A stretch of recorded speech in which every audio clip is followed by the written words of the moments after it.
Hello students, welcome to CR Interschool Online Live Classic. Dear student, today this is lesson number 5th, Accounting Standard Part number 2. Today the last videos of this lesson. Press videos के अंदर ये student accounting standard का आपने meaning पढ़ा, features and some objectives and benefits. आज हम next में limitation पढ़ेंगे। इंडियन अकाउंटिंग स्टैंडर्ड क्या है, उनके ऑब्जेक्टिव्स क्या हैं, क्या बेनिफिशियल है and what is the difference between the account standard and Indian accounting standard. और ये लेसन कंप्लीटेड हो जाएगा। Wear mask dear students, hand sanitizer, keep distance maintain and stay home stay safe. Okay students, चलिए आज next concept, what is the limitation of the accounting standards.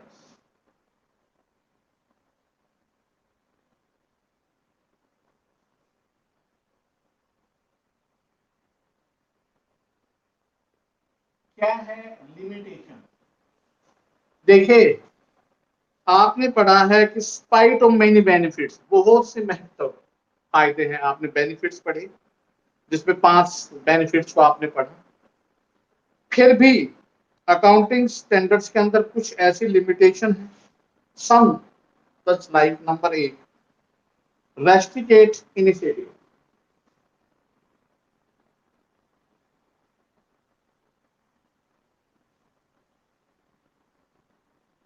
Restrict initiative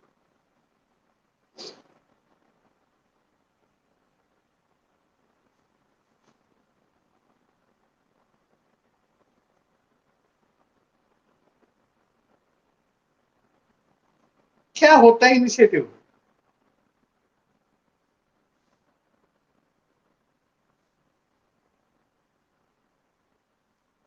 इसे कहते हैं पहल क्षमता। कोई खुद अपने आप काम करे, पहल क्षमता मतलब किसी काम करने के लिए तत्परता दिखाना। रेस्ट्रिक्ट माने होता है बाधा, रुकावट। तो अकाउंटिंग स्टैंडर्ड की पहली लिमिटेशन ये है कि जो अकाउंटिंग स्टैंडर्ड मेंटेन हो गए उसमें अब आप अपनी पहल क्षमता नहीं दिखा सकते। मतलब आप अगर कोई चीज बताना चाहते हैं एट प्रेजेंट में तो उसको आप नहीं लागू कर सकते, क्योंकि ये जो अकाउंटिंग स्टैंडर्ड है वो बकायदा कमेटी ने, चार्टर्ड अकाउंटेंट एक बॉडी ने, पोस्ट वर्क अकाउंट्स ने, लॉ ने डिफाइन करने के बाद ये अकाउंटिंग स्टैंडर्ड मेंटेन किए। तो इसलिए आपकी जो पहल क्षमता, खुद की अपनी जो तत्परता है, उसको बिल्कुल रोक दिया जाता है।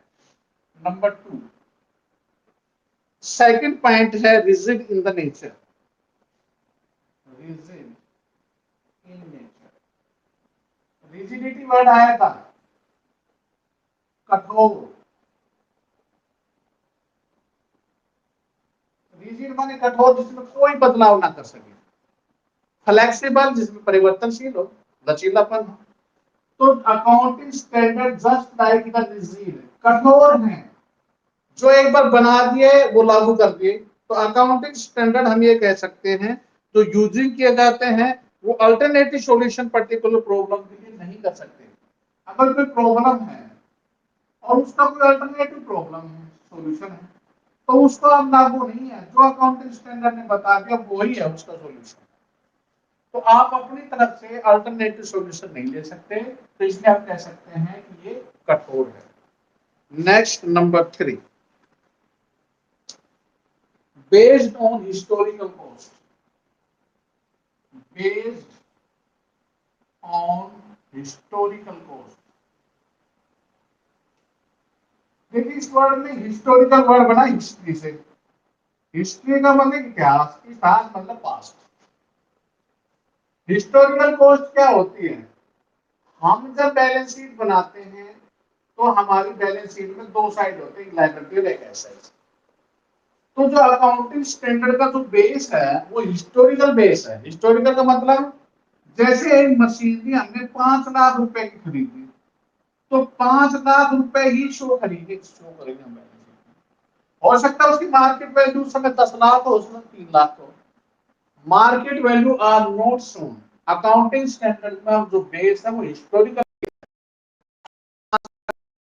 50 लाख रुपए शो होगी। इसे कहते हैं historical based. Next last limitation है obstruct the judgment of auditors. Obstruct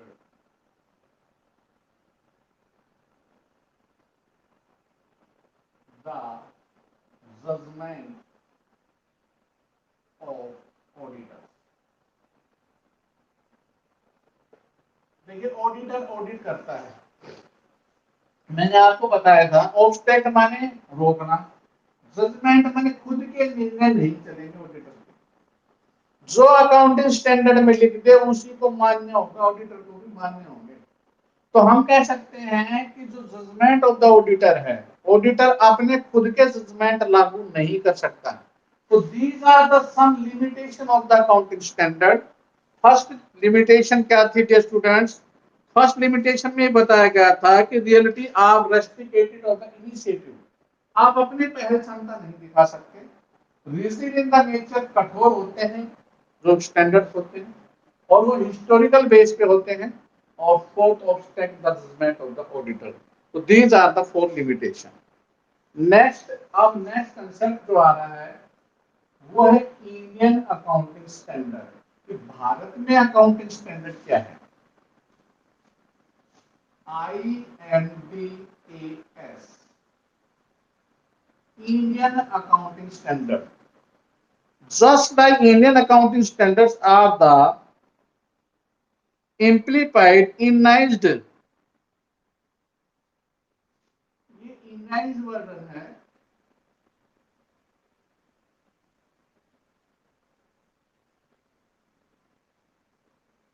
Indian पे ही innized version, Indian accounting standard को ही लागू कर रखा है इन्होंने, लेकिन इनलाइन अपना खुद का इंडिया ने अपना एक वर्जन बनाया जिसके अंदर इंटरनेशनल फाइनेंशियल रिपोर्ट स्टैंडर्ड को बेस माना। IFRS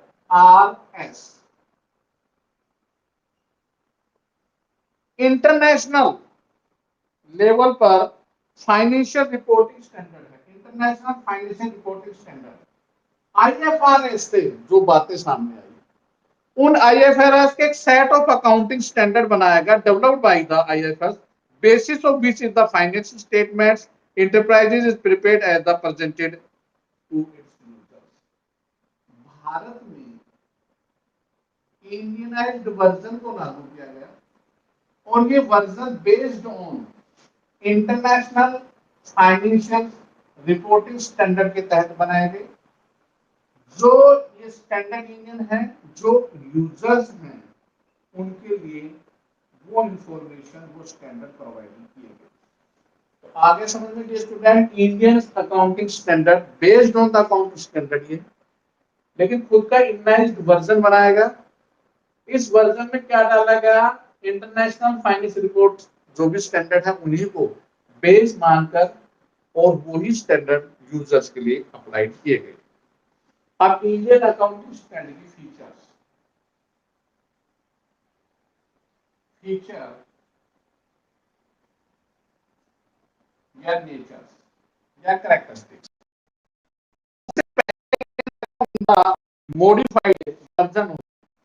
अभी मैंने कहा था ये IFRS का ही मॉडिफाइड वर्जन है। मॉडिफाइड का मतलब होता है उसने रूपांतरण कर दिया, बेस वही है।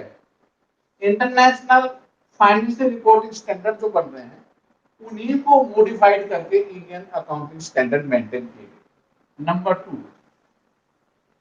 Indian accounting is the may be comprehensive,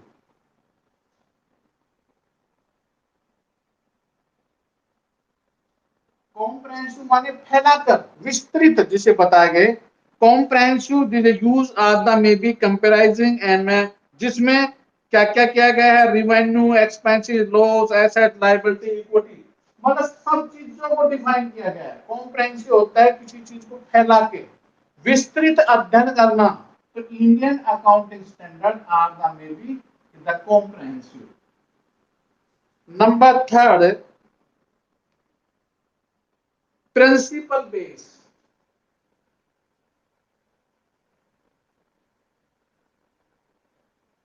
देखिए स्टूडेंट, ये लेसन आप पढ़कर आ रहे हैं अकाउंटिंग प्रिंसिपल। प्रिंसिपल में आपने अजम्पशन, कंसेप्ट और कन्वेंशंस पढ़ी थी, जिसमें बहुत से प्रिंसिपल्स, 11 प्रिंसिपल्स आपने पढ़े थे। तो जो इंडियन अकाउंटिंग स्टैंडर्ड है उन्होंने अपना प्रिंसिपल बेस माना है, जो प्रिंसिपल लागू, जो सिद्धांत जिनका प्रतिपादन किया गया, जिसमें dual, matching, long period concept आदि प्रिंसिपल को यहाँ पर डिफाइन किया गया, बेस माना गया। फोर्थ पॉइंट है Indian by the emphasis on the transparency, पारदर्शिता है, accountability based on transparency. Transparency क्या होती है? And accountability.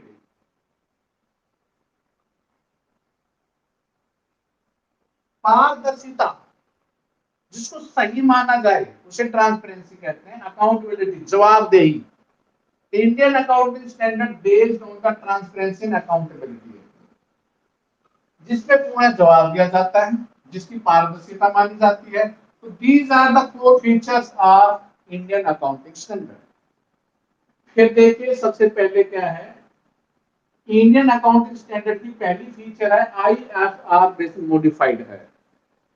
International financial report standard बनाए गए, उसी को बेस माना गया, उसको मॉडिफाइड कर दिया। उसमें जो भी थोड़ा बहुत रूपांतरण हो रहा था, वो रूपांतरण करने के बाद इंडियन अकाउंटिंग स्टैंडर्ड कॉम्प्रहेंसिव हो गए, क्योंकि उसमें वो चीजें डाली गई तो कॉम्प्रहेंसिव बना दी। प्रिंसिपल बेस्ड, जो सिद्धांत हमारे अकाउंटिंग प्रिंसिपल्स के हैं, उन प्रिंसिपल को बेस माना गया। और बेस्ड ऑन द ट्रांसपेरेंसी, और उसको बिल्कुल सही माना, भी बिल्कुल पारदर्शी का मतलब होता है जिसको बिल्कुल सही माना जाता है, आमने सामने शीशे के सामने खड़ा होकर आपको जो दिखाई देता है उसे पारदर्शी कहते हैं। तो यहाँ पर बिल्कुल जो भी चीजें हैं बिल्कुल सही और स्पष्टवादी, और अकाउंटेबिलिटी, हर व्यक्ति की जो जवाबदेही है उसको पूर्ण कर लागू किया गया। तो these are the four features. Next, objectives. Dear students, objectives are the same of accounting standard.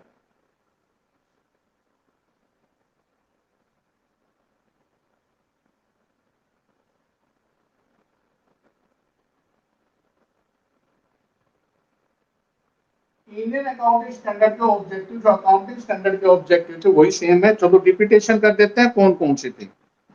Number 1, ensure the uniformity. पहला पॉइंट यही था, कल भी परसों आपने पढ़ा था, टू इंश्योर यूनिफॉर्मिटी। यूनिफॉर्मिटी का मतलब होता है एक जैसा होना, uniforms. Uniform preparation, the presentation of the file statement with the same presentation होनी चाहिए। एक जैसा ये नहीं है दो व्यक्ति को आपने एक जैसा बता दिया, 4 को एक, 6 को एक, नहीं। इंश्योर द यूनिफॉर्मिटी, एक जैसा पाया जाना। दूसरा ऑब्जेक्ट क्या है? Information to the users about the policies, to provide information to the user about the policies adopted. Provide the information to the users. Accounting standard जो भी इंफॉर्मेशन देगा वो प्रोवाइड करनी होगी यूजर्स के लिए, to provide the information to users. Number 3 है to remove the effect of the diverse accounting policy, to remove the diverse effect policy. कोई भी ऐसी पॉलिसी जो डाइवर्सिफिकेशन कर रही है, जो विपरीत हमारे, उसको भी रिमूव करना होगा, हटाना होगा अकाउंटिंग स्टैंडर्ड में। अगर ऑब्जेक्ट तभी बात है आपके सामने आ रही है, चल रही है, रुकावट अगर नहीं दूर करेंगे तो आप पार कैसे होंगे? तो उस डाइवर्सिटी इफेक्ट को, आप पॉलिसीज को रिमूव करना होगा। नंबर 4, चौथा पॉइंट है remove the effect to ensure the consistency, to ensure the consistency. अब कंसिस्टेंसी क्या होता है? शिथिलता। शिथिल क्या होता है? हर साल एक जैसे होंगे नहीं है, कंसिस्ट नहीं अगर पाए जाएंगे तो कंपेरेबल नहीं होंगे। तो कंसिस्टेंसी होनी जरूरी है, एक जैसे होने चाहिए। एक जैसे तो ये कोई किया, दूसरे साल फिर बदल दिया, तो this is not a consistency. तो कंसिस्टेंसी होना बहुत जरूरी है। और लास्ट है improve the reliability. To improve the reliability. Reliability होता है विश्वसनीयता, जिस पर विश्वास किया जा सके। तो accounting standard just like the reliable, reliable माने विश्वसनीय, सब दुनिया मानती है। तो इंडियन अकाउंटिंग स्टैंडर्ड और accounting standard is improve the reliability, ताकि लोगों को विश्वास होगा तो उसमें यूजर उसको यूज करेगा। तो these are the 5 objective, the same objective of the accounting standard, Indian accounting standard. पहला है to ensure the uniformity. Uniformity माने समानता, समरूपता, एक जैसे पाया जाना, सभी के लिए एक नहीं। ये नहीं है एक बिजनेस में दूसरे स्टैंडर्ड है, तीसरे में कुछ, ऐसा नहीं हो सकता। To provide information to the users, जो भी यूजर है उनको सारी इंफॉर्मेशन आपको प्रोवाइड करनी होगी। यूजर, क्योंकि यूजर आप पर पैसा तब लगाएगा जब उसको इंफॉर्मेशन मिलेगी। तो next to remove the diversification, diverse कोई भी फैक्ट पॉलिसीज है उनको आपने रिमूव करना होगा। टू इंश्योर द कंसिस्टेंसी, स्थिरता होनी बहुत जरूरी है, एक जैसा होना बहुत जरूरी है। टू इंप्रूव द रिलायबिलिटी, और विश्वसनीयता होना जरूरी है। Next, what is the merits, benefits. जैसे अकाउंटिंग स्टैंडर्ड के बेनिफिट पढ़े थे, वैसे ही इंडियन अकाउंटिंग स्टैंडर्ड्स के क्या बेनिफिट है, क्या मेरिट्स है। मेरिट्स, फायदे क्या है। नंबर 1, पहला मेरिट है suitable for Indian conditions. Suitable for Indian conditions. Accounting Indian standard just like, जो भारत की परिस्थितियां हैं, भारत एक डेवलपिंग कंट्री, जो आज के इंटरप्राइजेज चल रहे हैं उनके लिए बिल्कुल Indian accounting standard just like the suitable. Suitable वाले बिल्कुल परफेक्ट जिसे माना जाए, सुटेबिलिटी। तो सुटेबल बोलते हैं इंडियन कंडीशन जो चल रही है उसके लिए इंडियन अकाउंटिंग स्टैंडर्ड एकदम much beneficial. Number 2, clear guidelines for the financial reporting. Clear guidelines, स्पष्ट लिखा हुआ है। देखिए स्टैंडर्ड वर्ड, देखिए पहले कल भी मैंने बताया था प्रीवियस वीडियोस के अंदर, किसी चीज का एक मापन, एक दायरा बता दे ये होगा, तो एक किस्म से क्लियर गाइडलाइन आ गई ना, कि आपको केवल जैसे मान लेते ये 4 रास्ते दे रखे हैं, गाइडलाइन इसी पे जाना है, तो ये क्लियर गाइडलाइन है, इसी को लागू करना होगा, तभी फायदा है। अगर आप छोड़कर इधर चले गए तो इसका मतलब गाइडलाइन का पालन ही नहीं कर रहे, तो these are not a accounting standard. Next guideline कहते हैं, नेक्स्ट है uniformity in the financial reporting. वही आ गया यूनिफॉर्मिटी, जो भी फाइनेंशियल रिपोर्ट होगी वो एक जैसी होनी चाहिए। आप कोई भी रिपोर्ट बना रहे फाइनेंशियल, उसमें यूनिफॉर्मिटी नहीं है, एक रूपता नहीं है, अकाउंटिंग स्टैंडर्ड के अकॉर्डिंग नहीं है, तो फिर कोई फायदा नहीं उसका। तो अगर आपको बेनिफिशियल मिलेगा तो यूनिफॉर्मिटी बेस होना चाहिए, समरूपता होनी चाहिए। नेक्स्ट है helpful to the investors, helpful to the investors. अब इंडियन अकाउंटिंग स्टैंडर्ड, इन्वेस्टर कौन होता है, चाहे वो फॉरेन इन्वेस्टर हो चाहे वो भारत का हो, जो पैसा लगाना चाहता है आपके बिजनेस में, देखिए उसके लिए अगर इंडियन अकाउंटिंग स्टैंडर्ड है, उसको विश्वास अगर होगा तो वो आपके ऊपर वैसा इन्वेस्टमेंट करेगा। लेकिन उसे अकाउंटिंग स्टैंडर्ड की सारी इंफॉर्मेशन आप प्रोवाइड करेंगे तब, अगर आइदर आप कुछ छुपाएंगे तो इन्वेस्टर आपके ऊपर पैसा नहीं लगाएगा। तो उसके लिए बहुत फायदेमंद है अकाउंटिंग स्टैंडर्ड को। और लास्ट है difficult for commit fraud and manipulate of account. Difficult मान होता है कठिन, difficult commit for to committed manipulation word क्या था? मैनिपुलेशन, मैनिपुलेशन का मतलब होता है छल कपट करना, मैनिपुलेट करना। एंड फ्रॉड, देखिए ना तो फ्रॉड होगी ना मैनिपुलेशन होगा। मैनिपुलेटेड क्यों किया जाता है? देखिए जो छल कपट होती है, कोई चीज अगर आपको सामने, अगर कोई चीज नहीं बताई जाती है तो आप कोई भी छल कपट कर सकते हो। आपको अगर नहीं रोका जाए तो कोई भी बिजनेस में फ्रॉड गबन कर सकता है। तो कमिट डिफिकल्ट क्यों है? क्योंकि अकाउंटिंग स्टैंडर्ड बने हुए और अकाउंटिंग स्टैंडर्ड का पालन किया जा रहा है। तो हम कह सकते हैं कोई भी मैनिपुलेटेड या छल कपट है, फ्रॉड है, उसको आप नहीं कर सकते। तो these are the some beneficial. Applicable क्या है? Government of India has issued the सीधा notification regarding 41 Indian accounting standard. Bharat में एक सूटेबिलिटी एप्लीकेबिलिटी है और इसके लिए गवर्नमेंट ने रूल्स रिगार्डिंग इंफॉर्मेशन नोटिफिकेशन डाला है और नोटिफिकेशन जो डाला है वो 41 में डाला है as the accounting standard so far. इसमें डाल दिया कि Indian accounting standard is the comparable may be suitable for every business, जिसको माना गया है सूटेबिलिटी या एप्लीकेबल। नेक्स्ट और last, what is the difference between. अब पूरा लेसन इन डिफरेंस में कंप्लीटेड हो जाएगा, इसमें सारी चीजें आ जाएंगी। What is the difference between,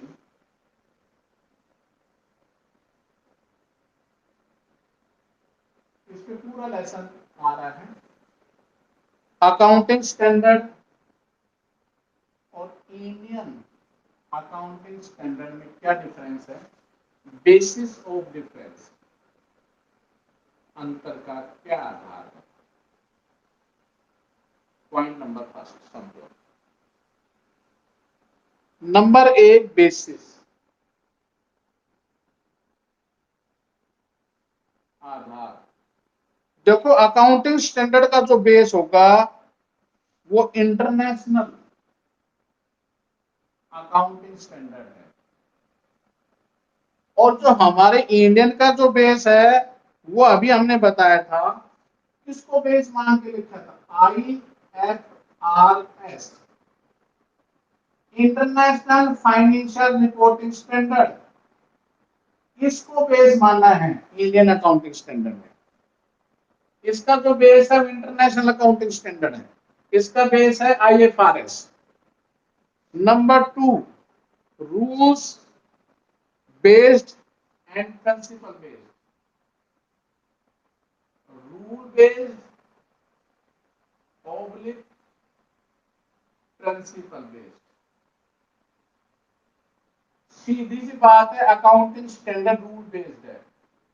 previous video में बार बार कह रहे थे रूल्स आर एप्लीकेबल, लो चार्टर्ड अकाउंटेंट, कॉर्पोरेशन बॉडी और जो भी हमने बताया था आपकी professional body, sorry, rules based है। तो ये किस बेस पर है? अभी आपने पढ़ा था, this is the base of the practice में भी आया था, this is the principle base. तो दूसरा डिफरेंस आया हमारा रूल बेस्ड और प्रिंसिपल बेस्ड। तीसरा, थर्ड डिफरेंस है लैंग्वेज यूज्ड, लैंग्वेज यूज्ड। देखिए कौन सी लैंग्वेज यूज की जा रही है? डियर स्टूडेंट, अकाउंटिंग स्टैंडर्ड में टेक्निकल लैंग्वेज है, तकनीकी, टेक्निकल लैंग्वेज। तो फिर अकाउंटिंग, इंडियन अकाउंटिंग स्टैंडर्ड में कैसी है? क्लियर, सिंपल, साधारण, सिंपल एंड क्लियर लैंग्वेज, जिसको आसानी से समझा जा सके। तीन डिफरेंस को फिर रिपीटेशन मोड पे हम डालते हैं स्टूडेंट्स, क्या है देखिए ध्यान से। अकाउंटिंग स्टैंडर्ड और इंडियन अकाउंटिंग स्टैंडर्ड का हम डिफरेंस पढ़ रहे हैं। पहले हमने ये पढ़ा था, आज हमने ये पढ़ा है। Basis, international accounting standard base है इसका, तो फिर इसका भी है तो इंटरनेशनल, देखिए international financial reporting standard base है, रूल्स बेस्ड, ये रूल पर बेस चला है, ये प्रिंसिपल पर बेस है। लैंग्वेज इसमें टेक्निकल लैंग्वेज है, तकनीक की भाषा यूज की गई है, इसमें सिंपल और क्लियर लैंग्वेज है। Next number 4,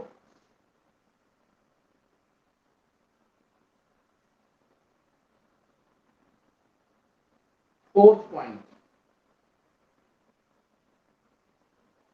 here is the fourth point,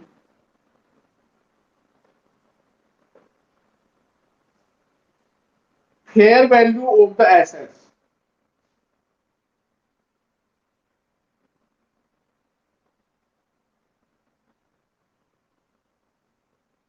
accounting standard में dear students follow the old concept just like the historical cost।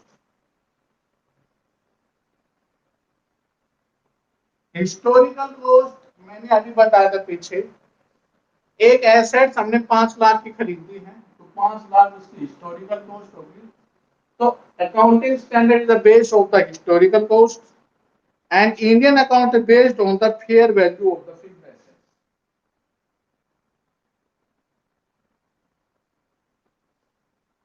उस समय उसकी क्या फेयर वैल्यू है उसको बेस मान रहा है इंडियन अकाउंटिंग स्टैंडर्ड। तो इंटरनेशनल बेस था इसका आईएफआरएस है, ये हिस्टोरिकल कॉस्ट को ले रहा है, ये फेयर वैल्यू को ले रहा है। Number 5, trust and Reliance by the international investors.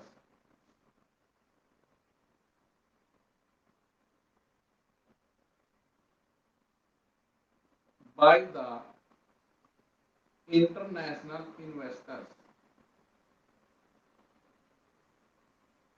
देखिए इंटरनेशनल जो इन्वेस्टर पैसा लगा रहा है, ट्रस्ट किस पर करता है ज्यादा, विश्वास इस पर, नॉट ट्रस्ट, बहुत कम विश्वास करता है। दिस इज द ट्रस्टेड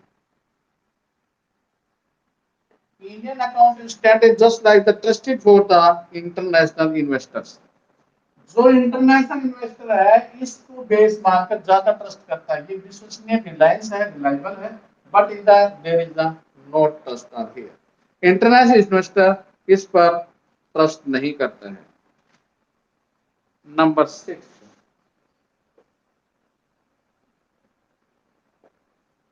तो ये हिस्टोरिकल बेस है, नॉट ट्रस्टेड है, ये fair value, fixed assets and trust base. Number 6 point है uniformity.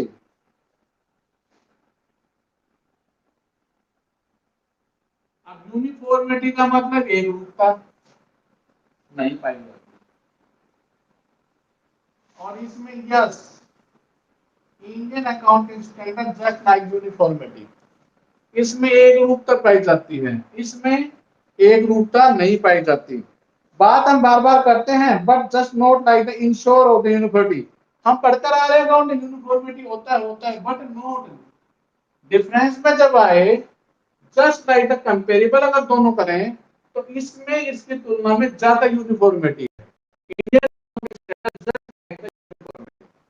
And last, multiple reporting. Multiple reporting क्या है? Multiple reporting students require the multiple reporting for the economic located in the different countries। ये विभिन्न सूचनाएं देता है different country में located जहां भी है। मल्टीपल इंफॉर्मेशन,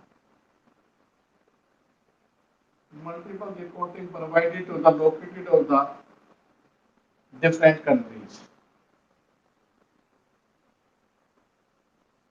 नो, ये नहीं करता क्योंकि इंडियन अकाउंटिंग स्टैंडर्ड है, तो डिफरेंट कंट्री को बताने का मतलब ही नहीं होता है। तो हम ये कह सकते हैं इसकी जो रिपोर्ट है वो प्रोवाइडेड नहीं की जाती है different countries, but is the Accounting standard international are just like the multiple report provided to the different countries as well as. So same difference in the uniformity and multiple reporting. Here the completed your lesson. आज lesson में आपने क्या पढ़ा है students? Limitation पढ़ा है, Indian accounting standard के बारे में पढ़ा आपने, उसकी फिर आपने फीचर किए, objective and just like the beneficial and applicability and last the difference between this and that. चलिए अपने होमवर्क पर। ये स्टूडेंट्स शेयर नोटबुक में जो मैंने हाईलाइट कर रखे पीडीएफ सेंड करता हूं, उसी को आपने राइट डाउन करना है, राइट करना है और लर्न करना है। फिर भी कोई प्रॉब्लम है student, please contact my WhatsApp number 9416586639 और डाउट सेशन अब में आप अपनी प्रॉब्लम को शेयर कर सकते हैं, जस्ट लाइक डाउट। चलिए जी, कोई भी डाउट है आपको please.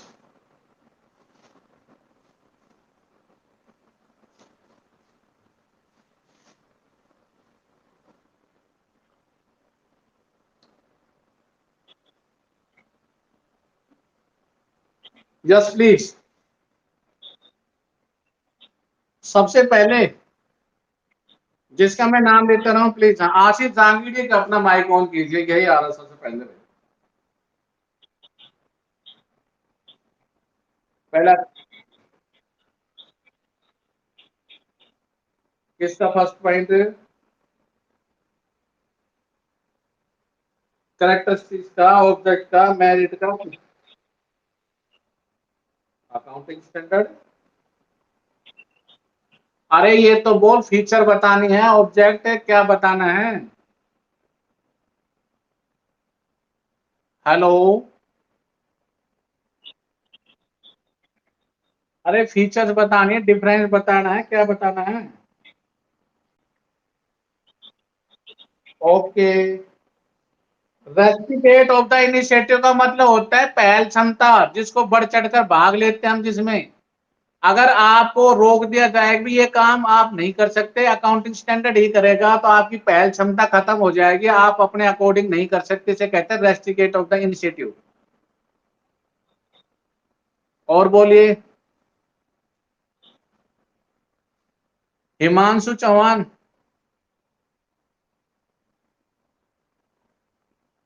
Dear students, only 10 students are present here. Please request है, आप प्लीज लाइव क्लास को ज्वाइन करें। 24 स्टूडेंट्स जुड़ चुके हैं, लेकिन 10 students are present here.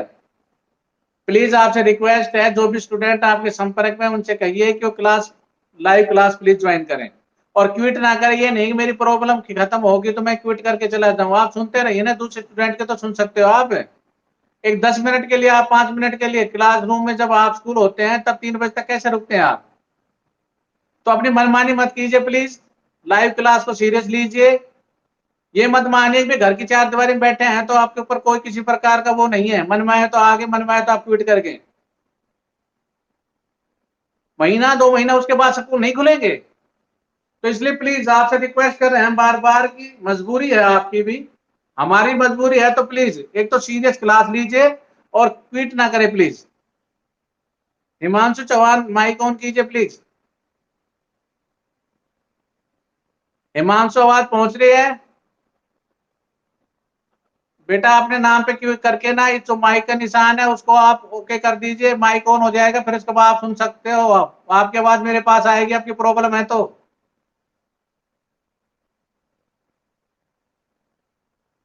Himanshu आवाज नहीं पहुंच रही क्या? चलो काजल, काजल, हाँ बोलिए प्लीज। नहीं है कोई प्रॉब्लम? हेलो,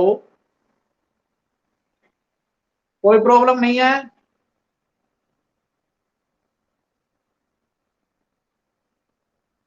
यासिका, हाँ बोलिए। फोर्थ पॉइंट है obstruct the judgment of auditor. Auditor क्या होता है? हमारे अकाउंट की ऑडिट करता है, तो वो अपने निर्णय नहीं दे सकता, उसके जजमेंट नहीं चलेंगे। जजमेंट किसके?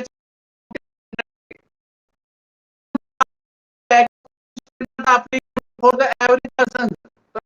इज ऑडिटर ऑफ टेक्ट, उसको रोक दिया जाएगा।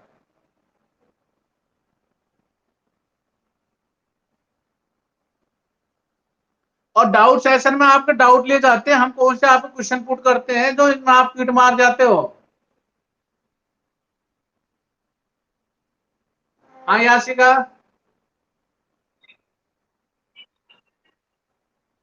मैं ये कह रहा हूं ऑडिटर के जजमेंट नहीं चलेंगे। ऑडिटर होता है जो अकाउंट की ऑडिटिंग करता है, उसको रोक दिया जाएगा। Accounting standard is applicable.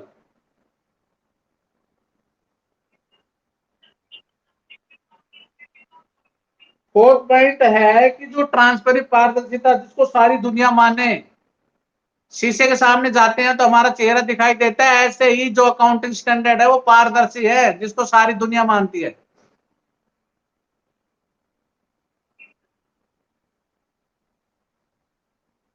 Next,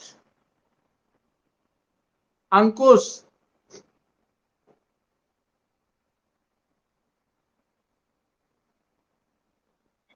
बोलिए बेटा, कोई प्रॉब्लम? फेयर वैल्यू का मतलब होता है जैसे मार्केट में आज क्या चल रहा है। जैसे मान लेते एक बिल्डिंग है, उसकी फेयर वैल्यू कितनी होगी, 5 लाख की, 25 लाख की भी हो सकती है, हो सकता है 3 लाख की भी हो, उसे फेयर वैल्यू कहते हैं।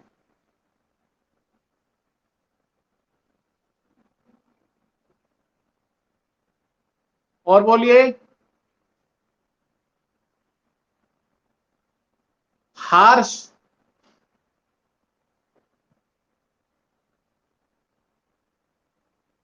हाँ बोलो बेटा, कोई प्रॉब्लम आज के कंसेप्ट के रिगार्डिंग में?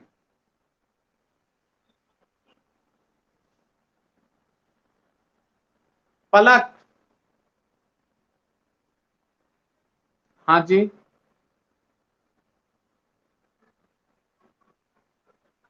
डिफरेंस का फोर्थ पॉइंट है बेटा, फेयर वैल्यू ऑफ एसेट्स।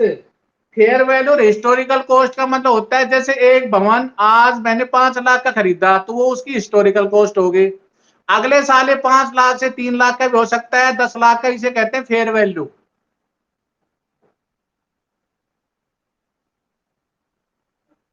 और बोलिए।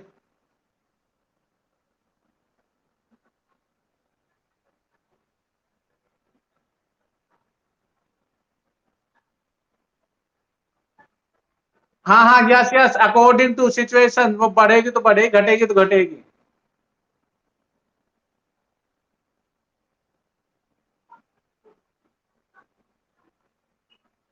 हाँ हाँ,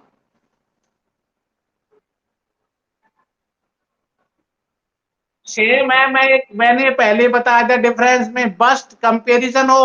दो कैंडिडेट हो गए, एक के 75%, एक के 70% है तो नंबर दोनों के, लेकिन 75 वाला अच्छा माना जाएगा, 70 वाला।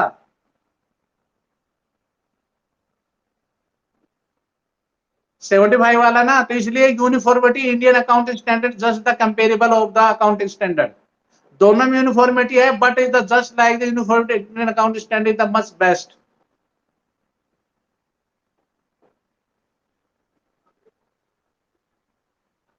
या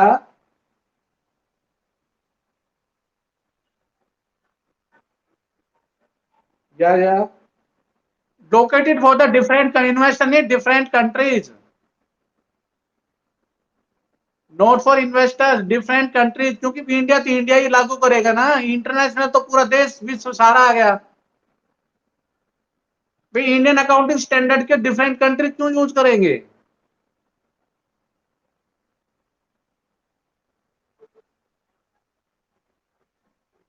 डिफरेंट कंट्रीज है, इन्वेस्टर तो कहीं बैठा है, वो तो अपना पैसा कहीं पे वहां लगाएगा जहां पर तो इंडियन वालों को प्रायोरिटी दे रहा है।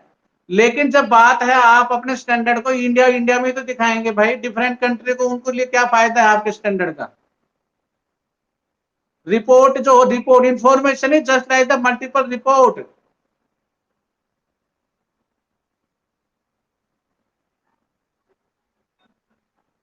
जो भी इंफॉर्मेशन के बाद एक रिपोर्ट निकाली जाती है, उस रिपोर्ट में लगाया जाता है भी इंटरनेशनल लेवल पे ये चीजें यहां पर हो रही है। अब different country Indian accounting standard को प्रायोरिटी नहीं देंगे ना। इंटरनेशनल में क्या आ रहा है, पूरे देश आ रहे हैं। इंडियन में तो खाली इंडिया इंडिया ही तो आ रहा है। जैसे हिस्टोरिकल कॉस्ट भी बता लो, कॉस्ट कंसेप्ट तो इंटरनेशनल वाला ही तो बताया कि भाई हम हिस्टोरिकल कॉस्ट को अपना रहे हैं। और बोलिए।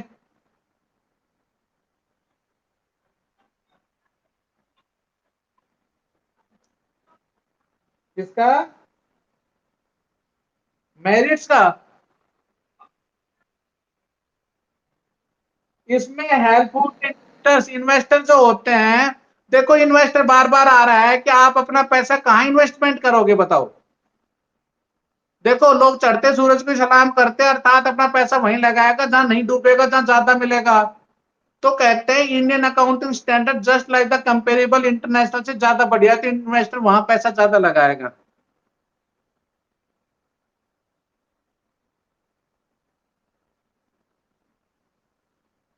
भाई आप, आपके पास पैसा है, इकोनॉमिक डिसीजन आप क्या लेंगे, इंटरनेशनल पे लगाएंगे इंडियन पे लगाएंगे, तो देखने के बाद भी तो लगाएंगे।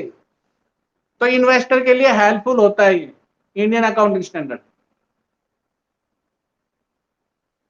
और बोलिए।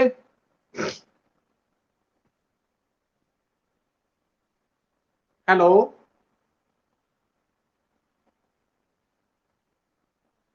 और कोई प्रॉब्लम?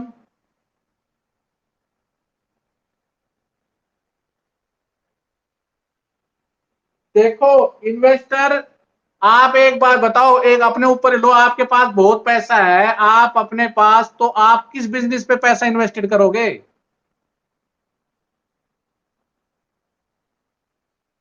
जो आपको अच्छी तरह देगा, प्रोवाइडेड करेगा, इंटरेस्ट ज्यादा देगा, वहीं तो लगाओगे। तो कहते हैं Indian accounting standard is the much beneficial of the international accounting standard. ये कहना चाहता है इन्वेस्टर के लिए ज्यादा फायदेमंद है। आप इकोनॉमिक डिसीजन लेंगे तो एक तरफ में इंडियन पे लगाएंगे, ना कि इंटरनेशनल अकाउंटिंग स्टैंडर्ड पे, ये कहना चाहता है।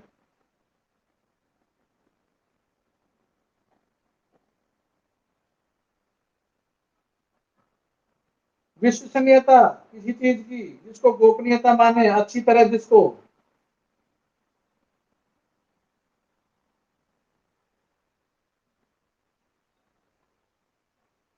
या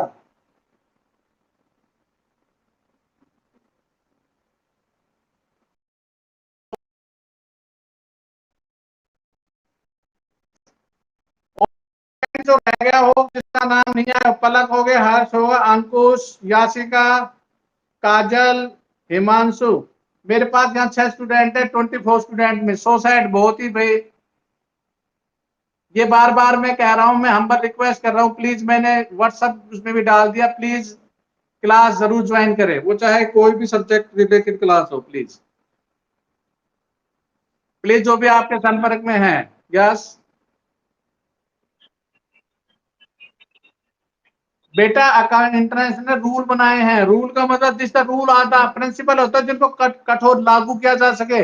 रूल्स ही प्रिंसिपल बन जाते हैं, लेकिन principle are followed by the Indian standards and rules are follow the international standards.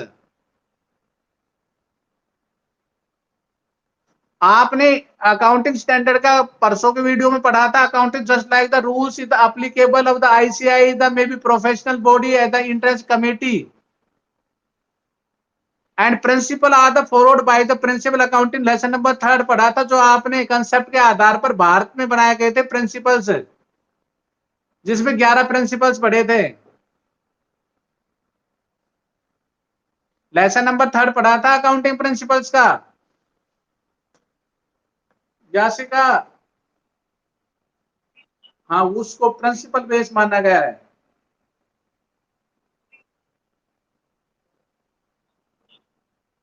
और कोई स्टूडेंट्स?